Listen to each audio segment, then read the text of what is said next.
Mymensingh board 2025 সালে আসা এই সৃজনশীল প্রশ্নটা আমরা এখন সমাধান করব। আমাদের ইজি ম্যাথ বইয়ে প্রত্যেকটা অঙ্কের পাশে একটা করে কিউআর কোড দেওয়া রয়েছে, যে কিউআর কোডটি স্ক্যান করা মাত্রই আপনি ওই নির্দিষ্ট অঙ্কটির সমাধানের ভিডিও দেখতে পাবেন, যেটি আপনাদের জন্য অনেক বেশি উপকারী হবে। তাই আশা করব সবাই ইজি ম্যাথ বইটি সংগ্রহ করে ফেলবেন ইনশাআল্লাহ। ময়মনসিংহ বোর্ড 2025 সালে যে সৃজনশীল প্রশ্নটা এসেছিল তার উদ্দীপকে কিছু তথ্য দেওয়া রয়েছে।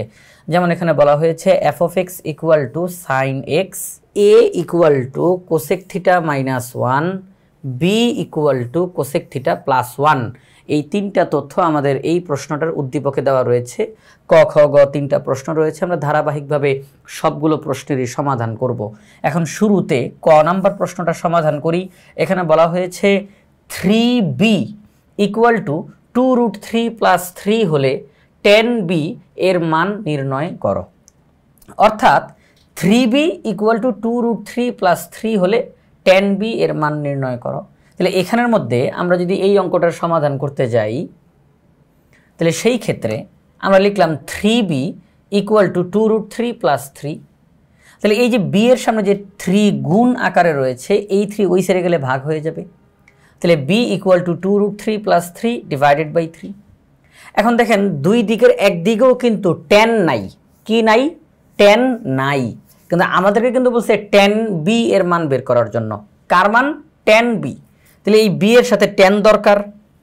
তাহলে আমি এই b এর সাথে 10 যুক্ত করব। এখন এক পক্ষে না আনে তো উভয় পক্ষে আনতে হবে, উভয় পক্ষে আনতে হবে। তাহলে 10b equal to 10 2√3 plus 3 divided by 3। অর্থাৎ উভয় পক্ষের সাথে আমরা 10 যুক্ত করব। 10b equal to 10 2√3 plus 3 divided by 3। এখন আমরা যদি ক্যালকুলেটর ব্যবহার করি, আপনারা যদি ক্যালকুলেটরে এইটা টিপ দেন তাহলে দেখবেন রেজাল্ট আসবে 0.038 প্রায়। এই মানটা ক্যালকুলেটরে আসবে। তাহলে 3b ইকুয়াল টু 2√3 প্লাস 3 এটা যদি হয়, তাহলে 10b এর মান হলো 0.038 প্রায়। তাহলে আমরা এই ক নাম্বার অঙ্কটার সমাধান করে ফেললাম। এরপর আসি আমরা খ নাম্বার অঙ্কের সমাধানে। তাহলে আমাদের খ নাম্বার প্রশ্নে বলা হয়েছে, যদি f of x whole to the power 4 plus f of x whole square equal to 1 হয়, তাহলে প্রমাণ করো যে f of x divided by f of 90 degree minus x whole to the power 4 minus f of x divided by f of 90 degree minus x whole square equal to 1। এটা আমাদেরকে প্রমাণ করে দেখাইতে হবে যে বাম পক্ষের অংশে এটা আর ডান পক্ষের অংশে এটা। তো ডান পক্ষে যে 1, এখানে তো আর কিছু করার নাই। বাম পক্ষকে দিয়ে আমরা অঙ্কটা করতে থাকবো ধারাবাহিকভাবে, করতে করতে করতে করতে এক পর্যায়ে রেজাল্ট আসবে 1। আমরা বলবো ডান পক্ষে অঙ্কের মধ্যে চলে আসছে, অঙ্কটা প্রমাণ করা শেষ। তাহলে এই ক্ষেত্রে আমাদেরকে প্রশ্নতে প্রথমে যেই তথ্যটা দেওয়া সেটাও ব্যবহার করতে হবে এবং উদ্দীপকে দেওয়া তথ্যটাও আমাদেরকে ব্যবহার করতে হবে। প্রশ্নে কি তথ্য দেওয়া আছে? প্রশ্নে বলছে f of x whole to the power 4 plus f of x whole square equal to 1। এই তথ্যটা আমাদের লাগবে। উদ্দীপকে কি বলা আছে? উদ্দীপকে বলা হয়েছে f of x equal to sine x। এই যে তথ্যটা f of x এর মান কত? Sine x। আমরা করব কি? এই f of x এর জায়গায় সাইন x বসাবো, এই f of x এর জায়গায় সাইন x বসাবো। তাহলে sine x whole to the power 4 plus sine x whole square equal to 1। এইটা ব্যবহার করে অঙ্কটা সামনের দিকে চলতে থাকবে চলতে থাকবে। এক পর্যায়ে আমরা দেখতে পাবো এই অংশটা আমাদের অঙ্কে চলে আসছে, দুই পক্ষ পরস্পর সমান হয়ে যাবে। তাহলে চলেন আমরা অঙ্কটা করি। আমরা উদ্দীপকের তথ্যটাকে প্রথমে লিখলাম, দেওয়া আছে f of x equal to sine x। এবার প্রশ্নে যেই তথ্যটা দেওয়া সেটা লিখে ফেললাম। f of x এর পরিবর্তে তার মান সাইন x বসলো, পাওয়ার যেহেতু 4 তাহলে sine to the power 4x। f of x এর জায়গায় তার মান বসলো, পাওয়ার যেহেতু এখানে স্কোয়ার আছে তাহলে sine square x equal to 1। তাহলে sine to the power 4x plus sine square x equal to 1, এটা আমরা পেলাম। এখন এই প্লাস সাইন স্কোয়ার x যদি ওই সাইডে চলে যায়, আমরা যদি তার পক্ষ পরিবর্তন করি, তাহলে এটা মাইনাস হয়ে যাবে 1 মাইনাস সাইন স্কোয়ার x। আমরা জানি 1 মাইনাস সাইন স্কোয়ার x, এটার পরিবর্তে একটা সূত্র লেখা যাবে, সেটা হচ্ছে কস স্কোয়ার x। কারণ 1 minus sine square theta equal to cos square theta, এটা সূত্র। তাহলে সেই ক্ষেত্রে 1 মাইনাস সাইন স্কোয়ার x তার পরিবর্তে কস স্কোয়ার x লেখা যায়। পরবর্তী লাইনে উভয় পক্ষকে যদি আমরা cos square cos two the power 4 দ্বারা ভাগ করি, cos টু দি পাওয়ার 4 দ্বারা কেন ভাগ করি আগে একটু ব্যাখ্যাটা দিই। cos টু দি পাওয়ার 4 দ্বারা যদি ভাগ করি তাহলে sin to the power 4x এর নিচে cos to the power 4x চলে আসবে, এতে করে sin বাই cos মিলে যাবে, আর sin বাই cos মানে হচ্ছে আমরা সেখানে tan আনতে পারবো। কি আনতে পারবো? tan আনতে পারবো। তাহলে উভয় পক্ষকে আমরা cos to the power 4x দ্বারা ভাগ করলাম, উভয় পক্ষকে। তাহলে sin to the power 4x divided by cos to the power 4x, এটার মানে হবে tan to the power 4x। এই তো tan to the power 4x চলে আসলো। আর এদিকে cos স্কয়ার x আর cos to the power 4x কাটাকাটি করলে 1 বাই cos স্কয়ার x। তাহলে 1 বাই cos স্কয়ার x এর পরিবর্তে আমরা লিখতে পারি sec স্কয়ার x। ত্রিকোণমিতির অঙ্কগুলো করার ক্ষেত্রে যদি আমাদের সূত্রগুলো খুব ভালোভাবে মুখস্থ থাকে, সূত্রগুলো যদি খুব ভালোভাবে আমাদের মুখস্থ থাকে, ত্রিকোণমিতির এই সূত্রগুলো সবগুলো সূত্র ভালোভাবে আমাদের আয়ত্তে থাকলে আমাদের অঙ্কগুলো অনেক সহজ হয়ে যাবে আমাদের জন্য সমাধান করা। তাহলে আমরা এই মুহূর্তে যেখানে ছিলাম যে tan to the power 4x equal to sec square x, আমরা sec স্কয়ার x কীভাবে পাইলাম? 1 বাই cos স্কয়ার x মানে হলো sec square x। sec square x এর পরিবর্তে আবার পাল্টা একটা সূত্র বসানো যায়, সেটা হচ্ছে 1 প্লাস tan স্কয়ার x। এই যে আমি একটু দেখাই, এই যে দেখেন sec square theta equal to 1 plus tan square theta, sec square theta equal to 1 plus tan square theta. তাহলে আমরা sec স্কয়ার থিটার পরিবর্তে 1 প্লাস tan স্কয়ার থিটা লিখতে পারি। তাহলে আমরা এটা লিখলাম 1 প্লাস tan স্কয়ার থিটা। তাহলে দেখেন সম্পূর্ণ লাইনটা কিন্তু এখন tan হয়ে গেছে, সম্পূর্ণ লাইনটা tan ছাড়া অন্য কোনো ত্রিকোণমিতিক অনুপাত এই মুহূর্তে নাই। আগের লাইন পর্যন্ত দুইটা ত্রিকোণমিতিক অনুপাত অঙ্কের মধ্যে ছিল, কিন্তু এই মুহূর্তে পুরো লাইনে কেবলমাত্র একটাই ত্রিকোণমিতিক অনুপাত, সেটা হচ্ছে tan to the power 4x equal to 1 plus tan square x। আমরা যদি এই tan স্কয়ার x কে এই পাশে নিয়ে আসি, এখানে একই লাইন দুইবার লেখা হয়ে গেছে, এটার প্রয়োজন নাই। এই যে একই লাইন দুইবার লেখা হয়েছে, এটা কোনোই প্রয়োজন নাই, একই লাইন দুইবার। ওকে, তো এখন দেখেন যে এই বিষয়টা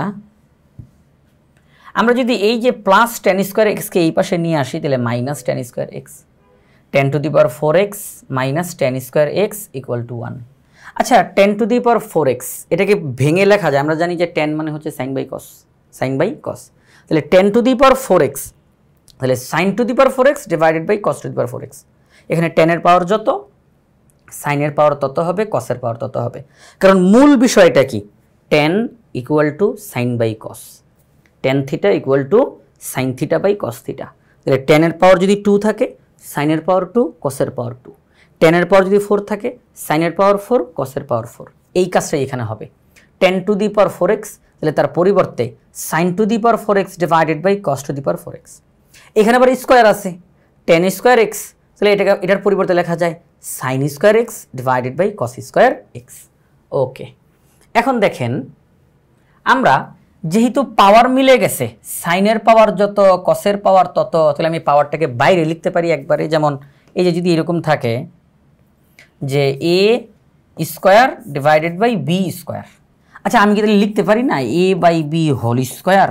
লিখতে পারি না, কারণ ব্র্যাকেটের উপরে স্কয়ার মানে এই স্কয়ারটা ব্র্যাকেটের ভিতরে সবার উপরেই যায়, তাহলে আমি এটা এইভাবে করে লিখতে পারি। তাহলে ঠিক সেই একই কাজটা এখানে, sin to the power 4x divided by cos to the power 4x। তাহলে আমি এই যে পাওয়ার 4 এটাকে আমি একবারে ব্র্যাকেটের বাইরে লিখে দিলাম, এখানেও একই কাজ করলাম, ব্র্যাকেটের বাইরে স্কয়ার দিলাম। এখন sin x cos x, sin x cos x, এবার এখানে আমরা একটু ভাবলে পরের লাইনে গিয়ে আমাদের অঙ্কটা কমপ্লিট হবে। ঠিক পরের লাইনে গিয়ে সেটা হচ্ছে এখানে আছে sin x, এখানে cos x। তো এই sin x আর cos x এর বেলায় আমরা বলতে পারি যে sin x, বা আমি একটু থিটা দিয়ে লিখি, sin theta equal two cos 90 degree minus theta, এইভাবে করে cos theta equal to sin 90 degree minus theta, এইভাবে করে লিখতে পারি। বলবেন এটা কি? এটা হচ্ছে পূরক কোণ, পূরক কোণের ত্রিকোণমিতিক অনুপাতের সম্পর্ক। পূরক কোণের বেলায় থিটা এবং 90 ডিগ্রি মাইনাস থিটা, এই যে দুইটা কোণ, এই দুইটা কোণকে যদি আমরা যোগ করি তাহলে কিন্তু যোগফল শুধুই মাত্র 90 ডিগ্রি হবে। যখন দুইটি কোণের যোগফল 90 ডিগ্রি হয় তখন একটা কোণকে আরেকটা কোণের পূরক কোণ বলা হয়। ওই দুইটি কোণ পরস্পরের পূরক কোণ। শর্ত কি? দুইটা কোণের যোগফল 90 ডিগ্রি হইতে হবে। তাহলে একটা কোণ হচ্ছে থিটা, আরেকটা কোণ হচ্ছে 90 ডিগ্রি মাইনাস থিটা। এই দুইটা কোণকে যোগ করলে 90 ডিগ্রি হয়। তাহলে এই দুইটা কোণ পরস্পরের পূরক কোণ। তো আমি যদি এখানে, তো আমরা যদি cos theta equal to sine 90 degree minus theta, এই দুইটা পরস্পর সমান হবে। কেন? কারণ আমরা যদি কোনো একটা চিত্রতে আপনাদের একটু বুঝাই, সময় লাগুক, জিনিসটা একটু ভেঙে বুঝাই। আমি একটু নাম দিলাম ABC, একটা সমকোণী ত্রিভুজ যেখানে এটা হচ্ছে সমকোণ।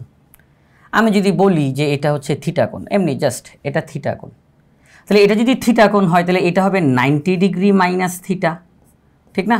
এটা হবে 90 ডিগ্রি মাইনাস থিটা। কারণ থিটা কোণ আর 90 ডিগ্রি মাইনাস থিটা কোণ, এই দুইটা কোণ যোগ করলে কিন্তু 90 ডিগ্রি হবে। যেহেতু এটা একাই 90, তাহলে বাকি দুইটা কোণ মিলে 90, কারণ তিন কোণের সমষ্টি 180 ডিগ্রি হয়। এটা সমকোণী ত্রিভুজ, তাহলে এটা 90, আর বাকি দুইটা কোণের সমষ্টি হবে 90। তাহলে এটা থিটা আর এটা হবে 90 ডিগ্রি মাইনাস থিটা, দুইটা যোগ করলে 90 ডিগ্রি হয়। ওকে ফাইন, ঠিক আছে। এই থিটা কোণের সাপেক্ষে আমি যদি এখন থিটা কোণকে নিয়ে কথা বলতে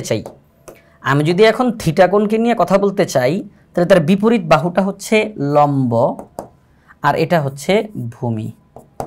সেই ক্ষেত্রে আমরা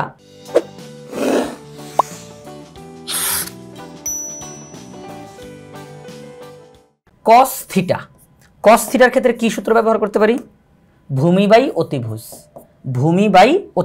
এটা ভূমি BC আর এটা অতিভুজ AC। ভূমি বাই অতিভুজ, কস থিটা ইকুয়াল টু ভূমি বাই অতিভুজ। ওকে, ঠিক আছে। এবার আসেন, আমি যদি এই কোণটাকে নিয়ে কথা বলতে চাই, এই মুহূর্তে আমি এটাকে নিয়ে কথা বলতে চাই, এটার মান কত? 90 ডিগ্রি মাইনাস থিটা। আচ্ছা, এই কোণের সাপেক্ষে এটা লম্ব আর এটা হচ্ছে ভূমি, এটা অতিভুজ সব সময়ের জন্য, সমকোণের বিপরীতে যেটা থাকে। তাহলে সেই ক্ষেত্রে সাইনের সূত্রটা কি হবে? সাইন থিটা লম্ব বাই অতিভুজ। তাহলে লম্ব কোনটা? এখন লম্ব হচ্ছে BC, লম্ব বাই অতিভুজ AC। আচ্ছা দেখেন যে এই বিষয়টা, এখানে সাইন থিটা লিখছি, সাইন থিটা না, সব ঠিক আছে। এখানে হবে 90 ডিগ্রি মাইনাস থিটা, কারণ আমরা এই কোণের সাপেক্ষে কথা বলতেছি। এই কোণের সাপেক্ষে এটা লম্ব, এটা ভূমি, আর সমকোণের বিপরীতে যেটা সেটা অতিভুজ। তাহলে আমি এই কোণের সাপেক্ষে সাইন নামের ত্রিকোণমিতিক অনুপাতের মান বের করতে চাচ্ছি। তাহলে সেটা কি? লম্ব বাই অতিভুজ। তাহলে এই কোণের সাপেক্ষে লম্ব BC আর অতিভুজ AC। তাহলে আমরা লিখলাম, দেখেন তো আগের লাইনেও BC বাই AC, এখনকার লাইনেও BC বাই AC, তাহলে দুইটা পরস্পর সমান দেখা যাচ্ছে। তাহলে আমরা বলতেই পারি যে সাইন 90 ডিগ্রি মাইনাস থিটাকে এখানে আমরা বসাইতে পারি। কস থিটার বেলায় যেই মান আসছে, সাইন 90 ডিগ্রি মাইনাস থিটার বেলায় সেই একই মান আসছে। তো এই থিটা এবং 90 ডিগ্রি মাইনাস থিটা, এই দুইটা কোণ হচ্ছে পরস্পর পূরক কোণ। তো পূরক কোণের বেলায় ত্রিকোণমিতিক অনুপাতের মধ্যে আমরা সম্পর্ক দেখলাম যে সাইন 90 ডিগ্রি মাইনাস থিটা এটা মানে হলো কস থিটা, তাহলে আমি যদি অঙ্কের মধ্যে কস থিটা দেখতে পাই, সবাই একটুখানি খেয়াল করেন, আমি যদি অঙ্কের মধ্যে কস থিটা দেখতে পাই, আমি চাইলে তার পরিবর্তে সাইন 90 ডিগ্রি মাইনাস থিটা লিখতে পারি তো? পারি না? পারি। তাহলে কস থিটার পরিবর্তে সাইন 90 ডিগ্রি মাইনাস থিটা লিখতে পারি। তাহলে এখানে মধ্যে যদি থিটার পরিবর্তে x দেওয়া থাকে, তাহলে এখানের মধ্যে থিটার পরিবর্তে কি আসবে? x আসবে, cos x sine 90 degree minus x। Okay, তাহলে সেই ক্ষেত্রে আমাদের এই অঙ্কের মধ্যে দেখেন এখানে আছে cos x, গুরুত্বপূর্ণ যেই বিষয়টা, এখানে আছে cos x, আমরা cos x এর পরিবর্তে লিখলাম sine 90 degree minus x, sine 90 degree minus x, এটা আমরা এখানের মধ্যে লিখতে পারি। যদি লিখি তাহলে ওই cos x আর সাইন 90 ডিগ্রি মাইনাস x দুইটার মান একই থাকে, অঙ্কের কোনো সমস্যা হয় না। কিন্তু কথা হচ্ছে এরকমভাবে কেন লিখতেছি আমরা, এটার জন্য একটু প্রশ্নের দিকে আমাদেরকে তাকাইতে হবে। প্রশ্নে দেখেন লেখা আছে f of 90 degree minus x, আমার উদ্দীপকে দেওয়া আছে f of x equal to sine x, এখানে সাইন শব্দটা রয়েছে, এই যে ত্রিকোণমিতিক অনুপাত সাইন, তাহলে আমার অঙ্কটাকে সাইনে রূপান্তর করে ফেলতে হবে। আমি যখন সাইনে রূপান্তর করে ফেলতে পারবো তখন আমার এই বাম পক্ষটা অঙ্কের মধ্যে চলে আসবে। এই উদ্দেশ্য থেকে আমরা cos x এর পরিবর্তে sin 90 ডিগ্রি মাইনাস এক্স লিখলাম। cos x এর পূরক কোণ, ত্রিকোণমিতিক অনুপাতের সম্পর্ক sin 90 ডিগ্রি মাইনাস এক্স। একই কাজ এখানেও ঘটবে, cos x এর পরিবর্তে sin 90 ডিগ্রি মাইনাস এক্স। আচ্ছা ঠিক আছে, এখন এখানের মধ্যে একটু লিখে ফেলি, আমি এখানের মধ্যে একটু লিখে ফেলি। সেটা হচ্ছে sin x। আচ্ছা sin x এর ওখানে কি দেওয়া ছিল? f of x equal to sin x। আচ্ছা তাহলে x এর জায়গাতে যদি 90 ডিগ্রি মাইনাস এক্স দেওয়া থাকে, x এর জায়গাতে যদি 90 ডিগ্রি মাইনাস এক্স দেওয়া থাকে, তাহলে আমরা এখানের মধ্যে x এর জায়গাতে 90 ডিগ্রি মাইনাস এক্স লিখব, ঠিক না? তাহলে যদি আমি কোনো জায়গাতে sin x দেখতে পাই তার পরিবর্তে f of x লেখা যাবে, কারণ আমার উদ্দীপক অনুযায়ী sin x মানেই হলো f of x। তাহলে একই সিস্টেমে আমি যদি অঙ্কের মধ্যে sin 90 ডিগ্রি মাইনাস এক্স দেখতে পাই তার পরিবর্তে f of 90 degree minus x লিখতে পারি, তাই না? তাহলে সেই হিসেবে আমাদের এই অঙ্কের মধ্যে এই যে এখানে sin x আছে, আমি লিখতে পারবো f of x, আর নিচে sin 90 ডিগ্রি মাইনাস এক্স এটার পরিবর্তে আমরা লিখতে পারবো f of 90 degree minus x. বাহিরে সেকেন্ড ব্র্যাকেটের উপরে 4 আছে।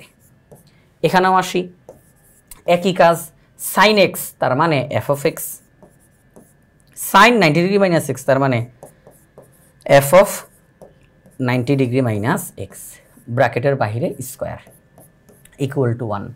দেখেন তো আমাদের প্রশ্নের সাথে কি মিলে গেল? আমাদের প্রশ্নে যেটা প্রমাণ করতে বলছিল, প্রমাণ করো যে f of x divided by f of 90 degree minus x whole to the power 4 minus f of x divided by f of 90 degree minus x whole square equal to 1, এটা প্রমাণ করতে বলছে। আমরা অঙ্ক করতে করতে করতে করতে এক পর্যায়ে প্রশ্নের সেই বাম পক্ষটা এবং ডান পক্ষ অঙ্কের মধ্যে চলে আসছে, উভয় পক্ষ সমান হয়ে গেছে, আমরা বলবো অঙ্কটা প্রমাণিত।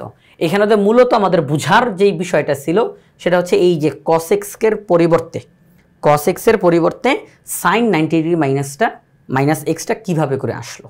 তো আশা করি আপনারা সবাই বুঝতে পারছেন যে cos x, আমরা যদি একটা ত্রিভুজ একেও দেখি তাহলে সেই ক্ষেত্রে ত্রিভুজের মধ্যে একটা হচ্ছে এক্স কোণ আর আরেকটা হচ্ছে 90 ডিগ্রি মাইনাস এক্স কোণ, দুইটার সমষ্টি কিন্তু 90 ডিগ্রি হবে। তার মানে দুইটা হচ্ছে পরস্পর পূরক কোণ। আর পূরক কোণের বেলায় এই যে এক্স কোণ, এটার ক্ষেত্রে কসের যেই মান আসবে, অর্থাৎ ত্রিকোণমিতিক অনুপাত cos x তার যেই মান আসবে 90 ডিগ্রি মাইনাস এক্স, এর সামনে যদি আমরা সাইন বসাই, ত্রিকোণমিতিক অনুপাত sin 90 ডিগ্রি মাইনাস এক্স, তার মান একই আসবে, অর্থাৎ এই দুইটা মান সমান। তাহলে cos x এর পরিবর্তে sin 90 ডিগ্রি মাইনাস এক্স আমরা আমাদের অঙ্কের মধ্যে ব্যবহার করলাম, কারণ এটাকে ব্যবহার করলে উদ্দীপকের সেই মানটা ব্যবহার করা যায়, অঙ্কটা প্রমাণ হয়। তাহলে আমরা পরবর্তী লাইনে যাই। পরবর্তী লাইনে গিয়ে ঠিক এই জিনিসটাই লিখে দেওয়া হয়েছে, আর কিছুই না, শুধু এটা লিখে দেওয়া হয়েছে যে অঙ্কটা প্রমাণিত। তাহলে খ নাম্বার অঙ্কটাও আমরা করে ফেললাম আলহামদুলিল্লাহ। এবার আমরা গ নাম্বার অঙ্কের সমাধান করব। গ নাম্বার অঙ্কে কি বলছে আমাদেরকে? গ নাম্বার অঙ্কে বলছে a square plus b equal to 4 হলে থিটা এর মান বের করো। a square plus b equal to 4 হলে থিটা এর মান বের করো। আমরা উদ্দীপকে দেখতেছি এই যে a equal to cosec theta minus 1, b cosec theta plus 1, এই দুইটা তথ্যই এই মুহূর্তে আমাদের অঙ্কে কাজে লাগবে। আমরা a এর মান বসাবো, তাকে স্কোয়ার করব, বি এর মান বসাবো ইকুয়াল টু 4, অঙ্কটা ধারাবাহিকভাবে চলবে, এক পর্যায়ে থিটার মান আমাদের সামনে চলে আসবে। আচ্ছা, আমরা উদ্দীপকের সেই মানগুলো এখানে লিখে ফেললাম। a equal to cosec theta minus 1, b equal to cosec theta plus 1, প্রশ্নে দেওয়া মানটাও তথ্যটাও লিখে ফেললাম, a square plus b equal to 4। তাহলে a এর পরিবর্তে a এর মান বসাই, বাহিরে স্কোয়ার, প্লাস বি এর পরিবর্তে বি এর মান বসাই। আমরা এখানের মধ্যে a মাইনাস বি হোল স্কোয়ারের সূত্র অ্যাপ্লাই করতে পারি। আমরা বলতে পারি যে কোসেক থিটা এটা হচ্ছে a আর 1 এটা হচ্ছে b, তাহলে a minus b whole square, a minus b whole স্কোয়ারের সূত্র কি, a square minus 2ab minus b plus b square, a square minus 2ab plus b square. তাহলে a মাইনাস বি হোল স্কোয়ারের সূত্রটা আমরা এখানের মধ্যে লিখে দিলাম, আর এগুলো যা আছে তাই থাকলো। এবার একটু যোগ বিয়োগটা করে ফেলি। Minus 2 cosec theta plus cosec theta calculation করলে একটা থাকে মাইনাস কোসেক থিটা, প্লাস 1 তাহলে হয় প্লাস 2। ওই সেটের 4 দিকে নিয়ে আসি, কারণ আমরা এখানের মধ্যে মিডল টার্ম করে ফেলবো কিছুক্ষণের মধ্যে উৎপাদকের বিশ্লেষণের মতো। তাহলে এখন প্লাস 4 দিকে এসে মাইনাস 4 হয়ে গেল। Cosec square theta minus cosec theta plus 2 minus 4, এখানে ক্যালকুলেশন করলে মাইনাস 2। এখন দেখেন আমরা যদি এখানের মধ্যে মিডল টার্ম করতে চাই, এই সামনে আছে 1 আর এখানে আছে 2, তাহলে 2 1 কে 2 1 কে 2, এমন দুইটা সংখ্যা আনতে হবে যাদেরকে গুণ করলে 2 হয়, যোগ বিয়োগ করলে 1 হয়। তাহলে আমরা পরবর্তী লাইনে গিয়ে সেই 2 আর 1ই নিয়ে আসলাম, কারণ এদেরকে গুণ করলে যেমন 2 হয়, যোগ বিয়োগ করলে আমরা এই মাঝের সংখ্যাটা পেয়ে যাই। ওকে, তাহলে cosec square theta minus 2 cosec theta plus cosec theta, এখানে কিন্তু কোনো স্কোয়ার নাই, তাহলে minus 2 cosec theta plus cosec theta minus 2। এই দুইটা থেকে আমরা কমন নিতে পারি কোসেক থিটা, এছাড়া আর কিছু কমন নেওয়া যায় না। যেটা কমন নেই সেটা দিয়ে সবাইকে ভাগ করতে হয়, তাহলে কোসেক থিটা দিয়ে সবাইকে আমরা ভাগ করে লিখলাম। এখানে 1 ব্যতীত আর কোনো কিছু কমন নেওয়া যায় না, তাহলে 1 দিয়ে ভাগ দিয়ে আমরা এটা লিখলাম। দুইটা ব্র্যাকেটে একই তথ্য দেখতেছি, কোসেক থিটা মাইনাস 2 তাকে লিখলাম, ব্র্যাকেটের বাইরে যারা আছে কোসেক থিটা প্লাস 1 তাকে লিখলাম, ইকুয়াল টু 0। এখন আমরা হয় অথবা ব্যবহার করতে পারি, হয় cosec theta minus 2 equal to 0 অথবা cosec theta plus 1 equal to 0। আমরা এই দুইটা তথ্যকে এখন ব্যবহার করে থিটার মান নিয়ে আসব। হয় cosec theta minus 2 equal to 0, minus 2 ওই সাইডে চলে গেল, কোসেক থিটা ইকুয়াল টু 2। এখন আমাকে তো বলছে থিটার মান বের করো। এখন এই পাশে কোসেক আছে, এই পাশে কিছু নাই, আমি চেষ্টা করব এখানের মধ্যে যেন কোসেক আমি নিয়ে আসতে পারি। এই যে এখানে যে 2 আছে, এই যে 2 আছে, কোসেক কত ডিগ্রির মান 2, কোসেক কত ডিগ্রির মান 2, আমরা দেখতেছি যে কোসেক 30 ডিগ্রির মান 2। উভয় পক্ষে কোসেক চলে আসছে, তাহলে কোসেক বাদ, তাহলে থিটার মান 30 ডিগ্রি। যেহেতু আমাদেরকে প্রশ্নে বলছে থিটার মান বের করো, তাহলে বাকি সব তো বাদ দিয়ে দেওয়ার চেষ্টা করতে হবে, তাহলে থিটা ইকুয়াল টু 30 ডিগ্রি। এবার হয়তো ব্যবহার করলাম, এবার আমরা অথবাটা ব্যবহার করি। অথবা cosec theta plus 1 equal to 0, তাহলে প্লাস 1 কে ওই সাইডে নিয়ে যাই মাইনাস 1, তাহলে কোসেক কত ডিগ্রির মান মাইনাস 1, কোসেক 270 ডিগ্রি। আমরা যদি ক্যালকুলেটর ব্যবহার করি, কারণ আমাদের সাধারণত 90 ডিগ্রি পর্যন্ত আপনারা সবাই মুখস্থ করে ফেলেন, যেই ছকটা দেওয়া আছে আপনাদের বইয়ে। তো এখন মাইনাস 1 তো আমাদের ছকের মধ্যেই নাই, কিন্তু এটা তো একটা অবশ্যই একটা মান আছে, কোনো না কোনো একটা ডিগ্রি। তাহলে আমরা ক্যালকুলেটর ব্যবহার করে রেজাল্টটা বের করতে পারি। কোসেক 270 ডিগ্রির মান মাইনাস 1, উভয় পক্ষ থেকে কোসেক বাদ, থিটার মান 270 ডিগ্রি। যেহেতু আমাদের প্রশ্নের মধ্যে কোনো সীমাবদ্ধতা দেওয়া ছিল না, কারণ কোনো কোনো প্রশ্নের মধ্যে সীমাবদ্ধতা দেওয়া থাকে, থিটার মান 90 ডিগ্রির সমান বা বড়, এত ডিগ্রির সমান বা ছোট, থিটার মান 0 ডিগ্রির সমান বা বড়, 90 ডিগ্রির সমান বা ছোট, একটা সীমাবদ্ধতা দেওয়া থাকে। এই প্রশ্নে কোনো সীমাবদ্ধতা দেওয়া ছিল না, শুধু বলছে থিটার মান বের করো। তাহলে সেই ক্ষেত্রে আমরা থিটার মান দুইটাকেই গ্রহণ করতে পারলাম, 30 ডিগ্রি এবং 270 ডিগ্রি। তাহলে আমাদের এই গ নাম্বার অঙ্কটাও সমাধান করলাম আমরা। এই গ নাম্বার অঙ্কটা সমাধান করার মাধ্যমে ময়মনসিংহ বোর্ড 2025 সালের এই সৃজনশীল প্রশ্নটা আমাদের সমাধান করা শেষ। আমাদের ইজি ম্যাথ বই থেকে আমরা অঙ্কটা সমাধান করলাম। আমাদের এই বইয়ের মধ্যে প্রত্যেকটা অঙ্কের পাশে কিউআর কোড রয়েছে এবং অঙ্কগুলো খুব সহজে সমাধান করা রয়েছে। আশা করব আপনারা সবাই ইজি ম্যাথ বইটি সংগ্রহ করে ফেলবেন ইনশাআল্লাহ।